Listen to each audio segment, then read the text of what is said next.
magnificent, marvelous Monday morning. Yeah. Good, magnificent, marvelous Monday morning. This pillow is too big. Good morning, good morning, good morning. I guess, again, we talk about, we are here at the Winter Wellness Workshop. I am starting right on time. Ooh, I washed my face this morning, can you tell? Because I'm all oily, shined up. I forgot what I said. I don't know why I'm so up this morning. I am up. Because I sure don't appreciate what's going on outside. I'm definitely not excited about that. Let me grab my ottoman. I'm going to put my feet up. Okay. All right. Good morning, Instagram and people.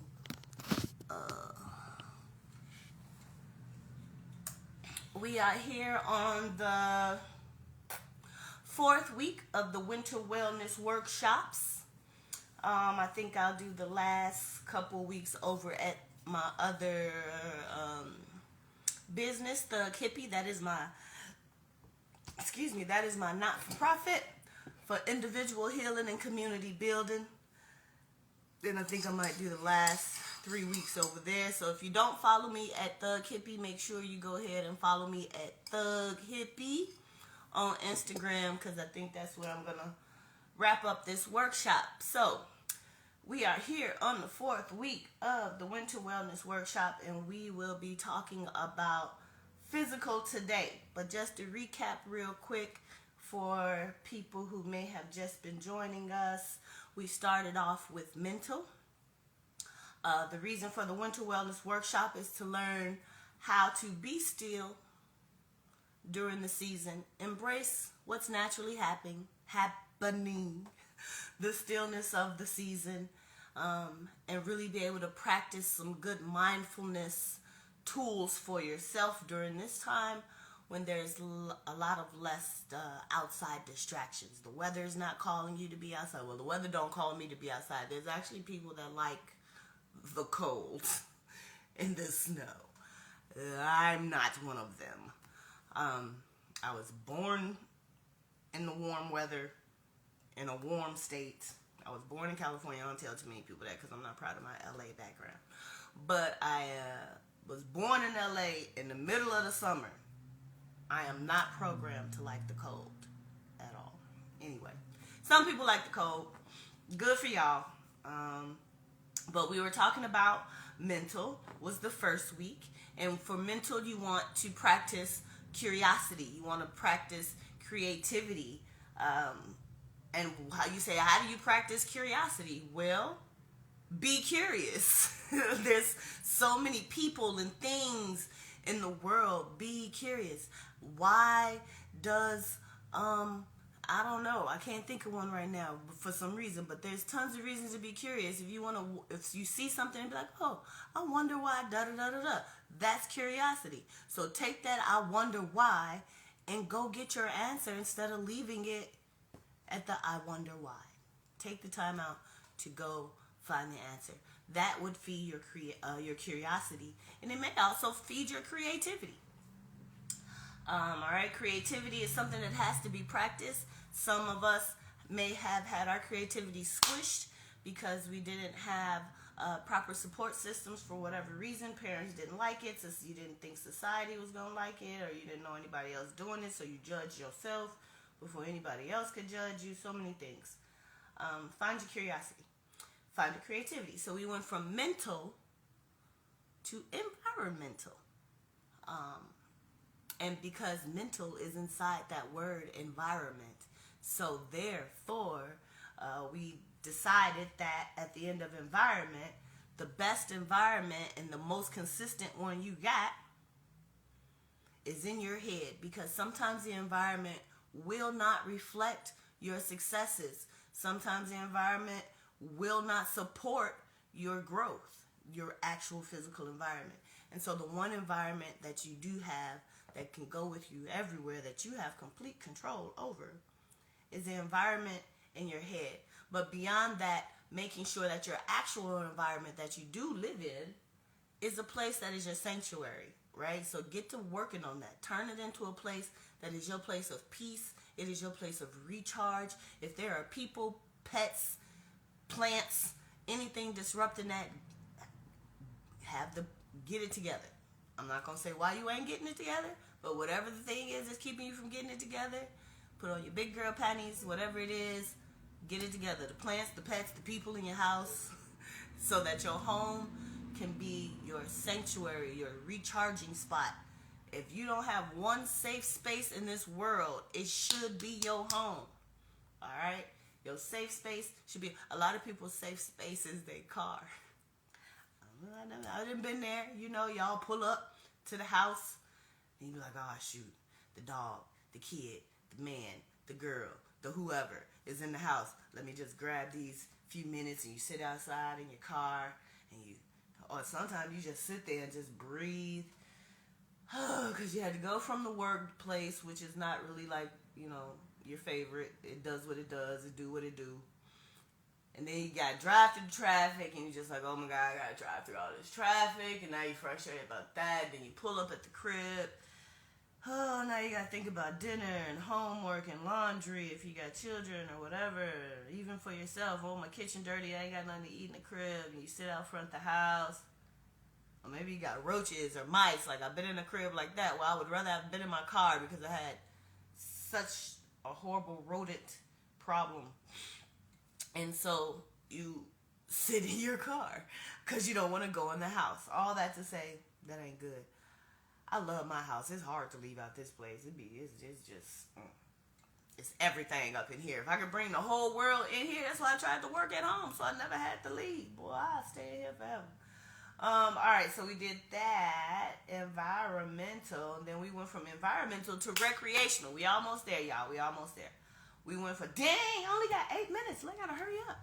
I ain't gotta hurry up. If I want to talk longer, I will. But no, I'm trying to keep to 15 minutes. Recreational. And then we talked about finding you some recreation. And what did we say recreation was? Recreation doesn't always mean physical. Recreation does not have to be physical. The actual literal definition of recreation from the Latin root is strength in spirit after work. Which we also said is happy hour. So if it's not refreshing your soul, if it's not a diversion or a dalliance from your real life, then according to the dictionary and its etymology, it is not actual recreation. It doesn't have to do anything with a mental challenge like chess or, like I said, it doesn't have to be anything physical. For me, you heard me say before, I'm a dancer. I love dancing. Dancing ain't never a physical task for me. That is recreation. When I was in marching band, yes, very physical, but still very recreational to my spirit. Board games, take a road trip, even going to a new grocery store. Maybe you like Chinese food and you want to try making some egg rolls for the first time. Don't just go to the Mariano's in your neighborhood. Go to Chinatown and go to one of their grocery stores, or even go to the Mariano's in Chinatown. Or go to H Mart. Yes, go to H Mart and really buy, get out and explore their grocery store. That is a whole trip because there ain't nothing in English in H Mart. You be in there for a long time trying to figure out what you trying to eat or trying not to eat, because they eat every part of the animal in there. All right. So then we had recreational, and so now we want to talk about actual physical for 6 minutes. Glad we have 4 more days to talk about this. So, Winter Wellness Workshop. Oh, hold on. I just been rambling on and on. I don't know why I got so much energy this morning. Oh, because it was such a wonderful weekend starting on Thursday. If y'all didn't know, that's a little piece of plastic from my sugar bag. If y'all didn't know, the weekend starts on Thursday. Yes, the weekend starts on Thursday, especially in my world. Sometimes Wednesday. Oh yeah, that's good. Okay. So here we are to talk about physical, and we have a couple more days to talk about physical. And so the first one I want to start with is rest. I almost did this from my bed, but I was scared I might fall back asleep if I stopped talking too long. Y'all be watching me sleep. But physical, winter is a good time to get some sleep. They haven't really decided if you can or can't catch up on sleep every year. It goes back and forth. Yes, you can. No, you can't. Yes, you can. I feel like I can catch up on sleep, whatever that means to you. Dang, I thought I got that piece of plastic. I feel like I can catch up on sleep. But the clock goes back, fall back, right? The clock falls back. So, I don't know. Sorry, y'all, I missed that. The clock falls back, so you can get that extra hour of sleep if you are, prudent. I don't want to say smart because nobody's dumb, but if you take advantage of that, then you can really get some sleep. You only have a little more time. If you've already messed it up, try to catch it because we're about to set the clock forward soon, and you'll miss that extra hour of sleep when we spring forward. So what is good rest? Well, that all depends on how old you are, one. The going amount of hours now is 6 to 10 hours. The higher end is for everyone in their development stages, like babies need 10 to 12 hours. Even teenagers need 10 to 12. Kids pretty much all the way through, definitely through high school, maybe through sophomore year, need 10 to 12 hours. They really do. Their bodies are super developing. It takes a lot of energy, internal energy for your body to grow and develop. And despite the myth or what you may feel, kids, even all the way through high school, so let them sleep, need about 8 to 10, even up to 12 hours of sleep. Old people, they do whatever they want to do. According to science, they should have 10 to 12 hours of sleep, but I don't know no old person that sleep that long. They go to bed early, they wake up early. They go to bed at 9, 10 o'clock, wake up at 5 o'clock. So, whatever. For me, 6 hours is my sweet spot. 6 hours. If I go to bed at 11, I'll wake up at 6, 6:30, no alarm needed. And that is what you want to do, y'all. You want to be able to wake up without an alarm. When we talk about waking up on the wrong side of the bed, that is a real thing. First of all, you got to go to sleep on the right side of the bed. That is also a real thing. Maybe we'll talk more about sleep tomorrow. And that feng shui and physical presence of energy and things. But yeah, when you wake up to a blaring alarm, especially if you don't need all that, and disrupt your sleep that way,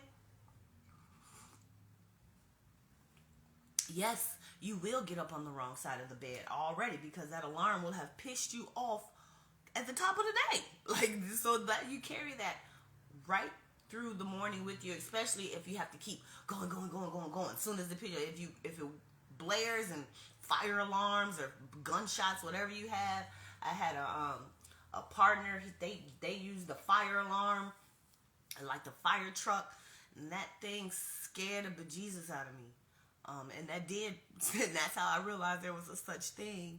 Yeah, that is how I realized there is a such thing as getting up on the wrong side of the bed. And then my curiosity made me want to find out, am I weird or is that a real thing? And so I Googled it, and it was just like, yeah, when you shock yourself out of your sleep like that, it will cause your nervous system to be pissed off for the rest of the day. So no blaring alarms, because that really is a such thing as getting up on the wrong side of the bed when that happens. So when you can, when you have the opportunity, create the opportunity. That's a lot of things we don't realize. We're always sitting around waiting for opportunities when we have the ability to create more of them than we think, instead of sitting around waiting on them. You hear that, Ia?